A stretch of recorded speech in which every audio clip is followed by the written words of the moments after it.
আমি একজন ক্ষুদ্র দোকানদার, মিথ্যা কথা বলা মহাপাপ জানি, কিন্তু আমার প্রশ্ন হলো ব্যবসার ক্ষেত্রে একটু আধটু মিথ্যা কথা বলাই লাগে, তাই ইসলামের দৃষ্টিতে কতটুকু পাপ হবে? আমার ছেলে নেশাখোর, মা বাবার কথা শুনে না, আমি কি করতে পারি এবং ওর জন্য কিছু নসিহত করবেন দয়া করে। আমার বাবা ও মার খুব ছোট বয়সে বিয়ে হয়েছে, তারা ছোট থাকায় আমার দাদা ও নানা কবুল বলেছে। এখন আমার বাবার বয়স 50 এবং মার বয়স 50 এবং বাবার বয়স 65। এখনো কি তারা ওই বিয়ের মধ্যে আছে? ইসলামের বিধানে বিয়ে কি সঠিক হয়েছে? বাহ, এই ছেলে বাপ মার বিয়ে নিয়ে চিন্তা আছে, নিজের বিয়ের খবর আছে কিনা আল্লাহ জানে। আচ্ছা ভাই, তারপরও বেচারা মাসালা জানতে চাইছে। আলহামদুলিল্লাহ, আমাদের কাছে অনেকে তুচ্ছ তুচ্ছ ছোটখাটো মাসালা জানতে চায়, যেগুলো অনেক কাছে মনে হবে খুব লেম বা হাস্যকর। আমার কাছে কোনো মাসালা জানতে চাওয়া হাস্যকর নয়, কারণ তার যেটা জানার দরকার হয়েছে এটা তার কাছে অনেক গুরুত্বপূর্ণ হতে পারে। তাছাড়া শরীয়তের ইলমের কোনো অংশই ছোট হতে যাই হোক, এই প্রশ্ন উত্তর হলো যে ছোটবেলায় নাবালেগ অবস্থায় যদি বাবা মা কোনো সন্তানকে বিয়ে দেন, শরীয়ত অনুযায়ী সেই বিয়ে হবে ঠিক, তবে সেটা ঝুলে থাকবে। কিসের উপরে ঝুলে থাকবে? ওই সন্তান প্রাপ্তবয়স্ক হওয়া পর্যন্ত। সন্তান প্রাপ্তবয়স্ক হওয়ার পর বাপ মা যে ডিসিশন নিয়েছিল তাদের ছোটবেলায় তাকে বিয়ে দিছে, তাহলে সেই বিয়ে তার উপরে সন্তান চাইলে অটল থাকতে পারে, আর চাইলে বলতে পারে না আমি এটা মানলাম না বা আমার পছন্দ মতো হলো না। কারণ বিয়ের ক্ষেত্রে পাত্র পাত্রের স্বাধীনতাটা মূল ইসলামে। তাদের যদি ইচ্ছা না থাকে, জোর করে বাপ মা কেন, পুরো এলাকার সব মানুষ মিলেও তাদেরকে বিয়ে দিতে পারে না। এই জন্য বাপ মা যদি ছোটবেলায় কোনো বাচ্চার বিয়ে দেয়, তো সে বিয়ের কার্যকারিতাটা ঝুলে থাকবে বাচ্চাটা বালেগ হওয়া পর্যন্ত। বালেগ হওয়ার পর সে যদি এটা মেনে নেয়, তারা যদি এটা মেনে নেয়, বিয়ে হয়ে গেছে, না মেনে নিলে বিয়ে হয় নাই। তো যিনি প্রশ্ন করছেন, আপনার বাপ মা তো মানছে না, হলে আপনি দুনিয়াতে আসলেন কেমন? ওনারা তো মেনে নিছে এটা, আলহামদুলিল্লাহ। অতএব বিয়েতে কোনো অসুবিধা হয় নাই। আমি একজন ক্ষুদ্র দোকানদার, মিথ্যা কথা বলা মহাপাপ জানি, কিন্তু আমার প্রশ্ন হলো ব্যবসার ক্ষেত্রে একটু আধটু মিথ্যা কথা বলাই লাগে, তাই ইসলামের দৃষ্টিতে কতটুকু পাপ হবে? আহারে, কত সরল প্রশ্ন বেচারা। একটু আধটু মিথ্যা না বললে চলে না, কারণ কাস্টমাররাও সব 2 নম্বর হয়ে গেছে। কসম করে না বললে, মিথ্যা কথা না বললে, চমকপ্রদ ভাবে না বললে কাস্টমাররা বিশ্বাস করতে চায় না। এটা মানে তার এই প্রশ্ন আমি ইতিবাচক ভাবে নিচ্ছি এবং জায়েজ বলছি তা না, কিন্তু আমাদের কাস্টমারদেরও চরিত্র আসলে খারাপ হয়ে গেছে, যে সৎ মানুষের সৎ কথার মূল্য আমরা দিতে, কিন্তু মূল্য কাস্টমাররা দেখ বা না দেখ, কোনো ব্যবসায়ী ব্যবসার খাতিরেও চুল পরিমাণ মিথ্যা কথা বলতে পারেন। 10 টাকার কেনা আছে, আপনি বললেন ভাই বিশ্বাস করেন ভাই, এটা আমার 12 টাকা কেনাই পড়ছে ভাই। এরপরে মুলামুলি করার পর দেখা গেল 9 টাকা দিয়ে দিচ্ছেন, 11 টাকা দিয়ে দিচ্ছেন। তো কেনা দামের পরে কিভাবে দিলেন? ভালো করে শুনে রাখেন, আত্তাজিরুস সাদুকু মা'আন নাবিয়্যিন ওয়াস সিদ্দিকিন। যেসব ব্যবসায়ী ভাইয়েরা ব্যবসা করতে গিয়ে সত্য কথা বলে, তারা নবীদের সঙ্গে সিদ্দিকদের সাথে কিয়ামতের ময়দানে উঠবে। আমার জীবনে এক ব্যবসায়ী দেখেছি। আমি যখন মাদ্রাসায় পড়ি, ছোট, যশোরে, আমার আব্বার এক বন্ধু ছিলেন, এখনো বেঁচে আছেন, খুব নেক মানুষ। আমার জীবনে দেখা সেরা মুত্তাকি মানুষগুলোর মধ্যে একজন, সাধারণ মানুষ, জেনারেল শিক্ষিত মানুষ।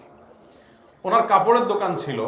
আমার মনে আছে যে আমি ছাত্র জীবনে যখন মাদ্রাসা বন্ধ হইতো, মাঝে মধ্যে ওনার দোকানে যেতাম, যে বলতাম চাচা, ওনার সাফিয়া চাচা, সাফিয়ার নাম সাফিয়া চাচা, বলতাম চাচা আমার যেহেতু সময় আছে, আমি আপনার দোকানে একটা হেল্প করি আপনার।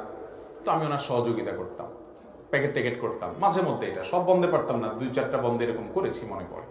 তো একবার এক লোক জিজ্ঞেস করে বসলো কাস্টমার দোকানদারকে, আমার ওই চাচাকে, বললো ভাই দোকান কি আপনার নিজের? কারণ ওখানে উনি আছেন আর আমি হেল্প করতেছি, ওনার কর্মচারীরা আছে, আর কেউ নেই, উনিই কর্তা, বোঝাই যাচ্ছে উনি মালিক। মূলত কাহিনী হলো দোকানের পুঁজিটা আরেক ভদ্রলোকের, পুরা দোকানের টাকাটা একজনে দিছে, উনি ওটা পরিচালনা করছেন, লাভটা ভাগ করে নেন। তো এ হলো মূল ঘটনা। এখন কাস্টমার জিজ্ঞেস করে বসছে, অনেক কাস্টমার আলাপ করে না দোকানদারের সাথে মাঝে মধ্যে, ভাই দোকান কি আপনার নিজের? তো আমি আগ বেড়ে বলে দিলাম যে হ্যাঁ চাচা দোকানের মালিক, উনি চালান। তো উনি সাথে সাথে আমাকে থামাই দিয়ে ওই লোকের সামনে বললো, না ভাই ও ভুল বলছে, এটা আসলে পুঁজি আমার আরেক পরিচিত এক ভাই, ওনার আমি পরিচালনা করি আর কি, লাভটা আমরা ভাগ করে নিই, মূলত দোকান পুরোটাই ওনার, মালিকানা ওনার। এরপর লোকটা চলে গেল কাস্টমার। আমি ধরলাম চাচারে, বললাম চাচা আমি কি এমন ভুল করলাম যে লোকটার সামনে আপনি আমার এরকম শরম দিলেন? আমি বললাম আপনি মালিক। আপনি মালিক তো, এরা সবাই কর্মচারী, আমি আপনার ভাতিজা হেল্প করতেছি, তো আপনিই তো মালিক।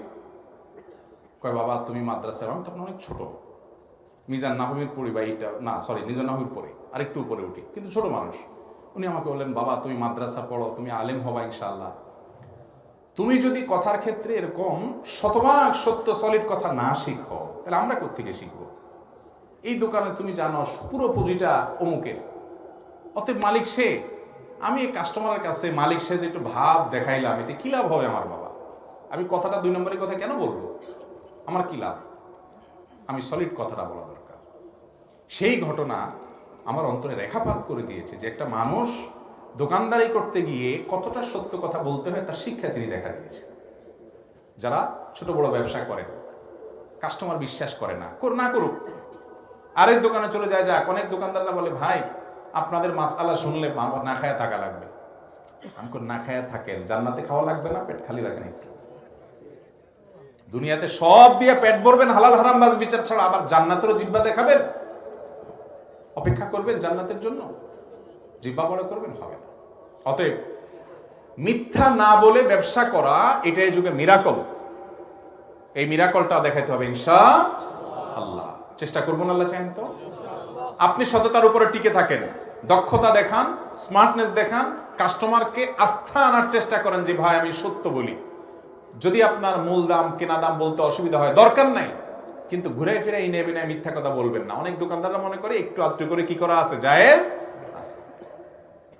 আপনার প্রায় সময় দেখা যায় টেলিভিশনের পর্দায় বিভিন্ন দোকানদার ধরা পড়ছে, কি হয়েছে, এই ভেজাল করছে ওই ভেজাল করছে, মশার ডাল দেশিটার সাথে ইন্ডিয়ানটা অন্যটা মিলাইয়া একসাথে দেশিগুলো বিক্রি করতেছেন, অথচ লম্বা বিশাল দাড়ি, মাথায় টুপি, নামাজের সময় ঝাঁপ দিয়ে উনি মসজিদেও যায়, মাশাআল্লাহ।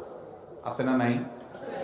হারাম হারাম হারাম, এই হারামে আরাম হবে না। আল্লাহ আমাদেরকে বোঝার তৌফিক দান করুন।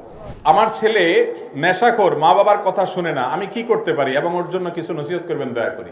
ছেলে নেশাখোর, সে বাবা মার কথা শুনে না, এখন এই টাইমে কি করবেন? আপনি একটা তাবিজ নিয়ে নিয়েন কোন হুজুরের কাছ থেকে, তাইলেই একেবারে রাতারাতি পরিবর্তন হয়ে যাবে। কি বলেন? এই কথাটা দুঃখ করে বললাম যে অনেক বাবা মা আছে, ছেলে মেয়ে তাদের যখন পরিণত বয়স হয় তখন যা করা দরকার তা করে না, যখন সর্বনাশ হয়ে যায় এবারে এসে কান্দে হুজুর পানি পড়া দেন। এখন কি আর পানি পড়ার কাজ? এখন তো মগুর পড়া লাগবে। এখন হুজুরের কাছ থেকে কি পড়া নিতে হবে? মগুর পড়া নিতে হবে। সময় মতো সাবধান হবেন। বাচ্চাদেরকে ছোটবেলা থেকে আল্লাহর সাথে পরিচয় করাবেন। কোন ছেলে মেয়ের সাথে উঠা বসা করে খেয়াল করবেন। আজে বাজে পোলাপানের সাথে চলে কিনা, তাহলে খারাপ হয়ে যাবে। এরপরে বাজে পথে চলে যাওয়ার পরে তাদেরকে সুপথে আনা বড় কঠিন। এই জন্য তাদেরকে দিনদার মানুষ হিসেবে গড়ে তোলার জন্য নিজেরাও ভালো হবেন, ভালো পরিবেশ দিবেন। আর যদি পরে এরকম বকে যায়, আপনার সব হারায় ফেলছেন তা না, আল্লাহ তাআলা সবকিছু করতে সক্ষম। আল্লাহর কাছে দোয়া করবেন, চোখের পানি ফেলে বাবা হিসাবে, বাবার দোয়া মায়ের দোয়া সন্তানের জন্য কবুল হয়। আল্লাহ আমার ছেলেটাকে মানুষ করেন, হেদায়েত করেন। এছাড়া বাকি যা করণীয় আছে সেগুলো করবেন ইনশাআল্লাহ। আশা করা যায় আল্লাহ তাকে হেদায়েত দিবেন।